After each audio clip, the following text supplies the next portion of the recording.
നമസ്കാരം. പോലീസിന്റെ അനാസ്ഥ മൂലം 54 ദിവസം ജയിലിൽ കഴിയേണ്ടി വന്ന ഒരു മനുഷ്യന്റെ വർഷങ്ങൾ നീണ്ട നിയമ പോരാട്ടത്തിന് കോടതിയിൽ നിന്നും നീതി ലഭ്യമായിരിക്കുന്നു.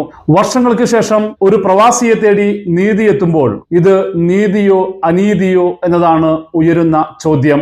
2018 ജൂലൈ 11 കണ്ണൂരിലാണ് സംഭവം. തന്റെ മകളുടെ വിവാഹത്തിനായി കണ്ണൂർ സ്വദേശിയായ താജുദ്ദീൻ ഗൾഫിൽ നിന്നും നാട്ടിലെത്തുന്നു. ഇതിനിടയ്ക്കാണ് ഒരു മാല മോഷണ കേസ് നടക്കുന്നത്. താജുദ്ദീന് വിനയായത് മാല മോഷ്ടിച്ച മോഷ്ടാവിന്റെ രൂപവും തന്റെ രൂപവും തമ്മിലുള്ള സാമ്യമാണ്. കഷണ്ടിത്തല, പാതി നരച്ച മുടി, കണ്ണട, ഇതൊക്കെയാണ് ഈ മനുഷ്യന്റെ ജീവിതത്തിൽ ദുരനുഭവങ്ങൾക്ക് ഇടയാക്കിയത്. മകളുടെ വിവാഹത്തിനെത്തിയ ഈ മനുഷ്യൻ പോക്സോ കേസും അതുപോലെ ക്രിമിനൽ കേസുകളിലും ഉൾപ്പെട്ട് ജയിലിൽ കഴിയുന്ന 13ഓളം കുറ്റവാളികൾക്കിടയിലാണ് 54 ദിവസം തന്റെ ജീവിതം തള്ളി നീക്കിയത്. 2018 ജൂലൈ 5 കണ്ണൂരിലെ ചോരക്കുളത്ത് വെച്ച് ഒരു വീട്ടമ്മയുടെ 5.5 പവൻ വരുന്ന സ്വർണമാല പൊട്ടിച്ചുകൊണ്ട് ഒരാൾ ഇരുചക്ര വാഹനത്തിൽ രക്ഷപ്പെടുന്നു. ഇതുമായി ബന്ധപ്പെട്ട് ചക്കരക്കല്ല് SI ബിജുവിന്റെ നേതൃത്വത്തിൽ പോലീസ് ഊർജിതമായ അന്വേഷണം ആരംഭിച്ചു. കഷണ്ടിത്തലയുള്ള താടി വെച്ച ഒരാളാണ് മോഷ്ടാവെന്നാണ് വീട്ടമ്മ പോലീസിനോട് പറഞ്ഞത്. പോലീസ് മോഷ്ടാവിനെ തേടി സമീപത്തെ CCTV ദൃശ്യങ്ങൾ ശേഖരിച്ച് പരിശോധന ആരംഭിച്ചു. CCTVയിൽ നിന്നും ലഭിച്ച മോഷ്ടാവിന്റെ ദൃശ്യങ്ങൾ പോലീസ് വ്യാപകമായി പ്രചരിപ്പിച്ചു.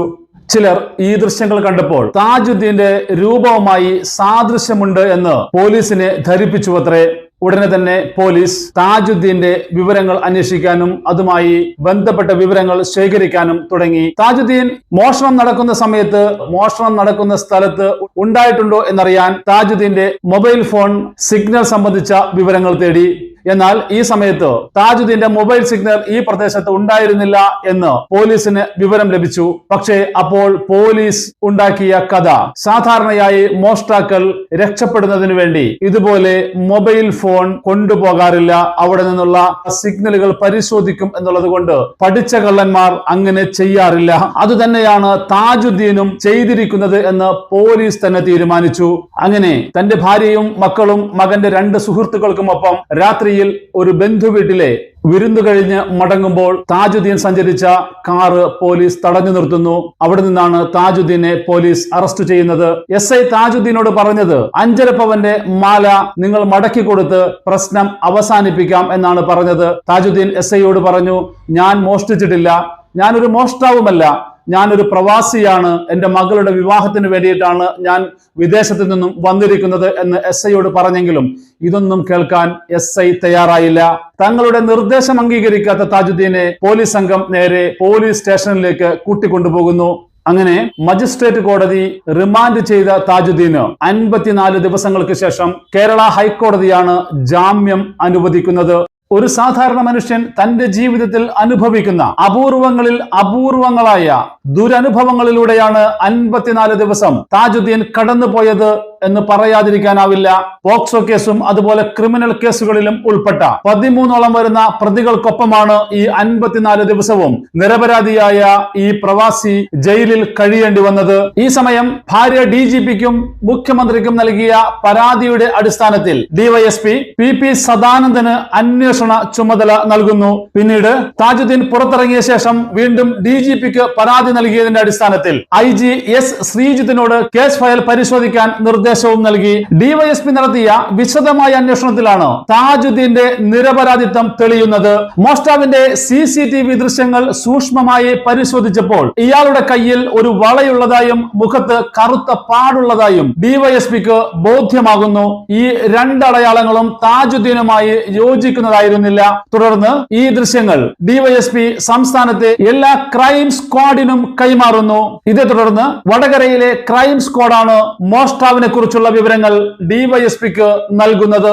ഇയാളുടെ ഫോൺ ലൊക്കേഷൻ പരിശോധിച്ചപ്പോൾ സംഭവം നടന്ന സമയത്ത് ഇയാൾ ഈ പ്രദേശത്ത് ഉണ്ടായിരുന്നു എന്നതും വ്യക്തമായി. ഇതോടെ ചക്കരക്കല്ല് SIക്ക് തെറ്റുപറ്റിയതായി ബോധ്യമാകുന്നു. ഉടനെ തന്നെ SIയെ ഈ സ്റ്റേഷനിൽ നിന്നും സ്ഥലം മാറ്റി. അധികം താമസിയാതെ മറ്റൊരു മോഷണ കേസിൽ പീതാംബരൻ എന്നയാൾ പിടിയിലാവുകയും നേരത്തെ ഡിവൈഎസ്പി ക്രൈം സ്ക്വാഡുകൾക്ക് കൈമാറിയ വിവരങ്ങൾ പരിശോധിക്കുകയും ചെയ്ത് ഇയാളുമായി യോജിക്കുന്ന വിവരങ്ങൾ ലഭ്യമാവുകയും ചെയ്തതോടുകൂടി ഇയാളെ വിശദമായി ചോദ്യം ചെയ്തപ്പോഴാണ് 5.5 പവന്റെ മാല മോഷ്ടിച്ച് കടന്നു കളഞ്ഞത് താനാണ് എന്ന് പിതാംബരൻ പോലീസിന് മൊഴി നൽകുന്നത്. ഇതോടെയാണ് താജുദ്ദീന്റെ നിരപരാധിത്വം പൂർണ്ണമായും തെളിയുന്നത്. പിന്നീട് ഇങ്ങോട്ട് താജുദ്ദീൻ തനിക്ക് നേരിടേണ്ടി വന്ന ദുരവസ്ഥയ്ക്ക് ഉത്തരവാദികളായവരെ ശിക്ഷിക്കണം എന്നാവശ്യപ്പെട്ട് താനും കുടുംബവും അനുഭവിച്ച വേദനയ്ക്ക് 1 കോടി രൂപ നഷ്ടപരിഹാരം ലഭിക്കണം എന്നും ആവശ്യപ്പെട്ട് ഹർജിയുമായി കേരള ഹൈക്കോടതിയെ സമീപിക്കുന്നത്.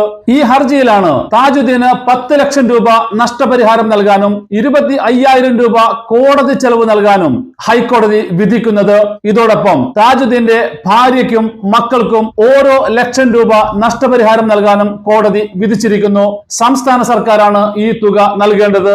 എന്നാൽ ഈ തുക ഉത്തരവാദികളായ പോലീസ് ഉദ്യോഗസ്ഥരിൽ നിന്നും ഈടാക്കണമെന്നും കോടതി നിർദ്ദേശിച്ചിട്ടുണ്ട്. ഇതോടൊപ്പം ഈ ഉദ്യോഗസ്ഥർക്കെതിരെ വകുപ്പ് തല നടപടി സ്വീകരിക്കണമെന്നും കോടതി ഉത്തരവിൽ വ്യക്തമാക്കുന്നു.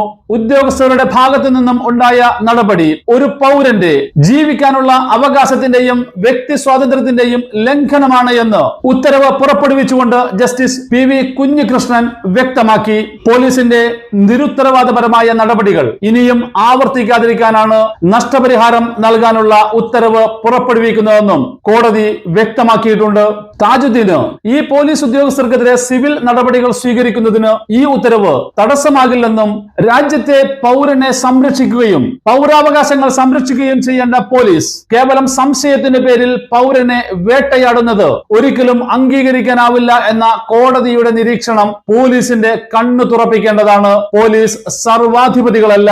കോടതി ഇത് അടിവരയിട്ട് വ്യക്തമാക്കുമ്പോൾ കേരളത്തിലെ പോലീസ് ഇനിയെങ്കിലും സാധാരണക്കാരനെയും നിരപരാധികളുടെയും നേർക്കുള്ള ഈ വേട്ടകൾ അവസാനിപ്പിക്കുമെന്ന് നമുക്ക് പ്രതീക്ഷിക്കാം.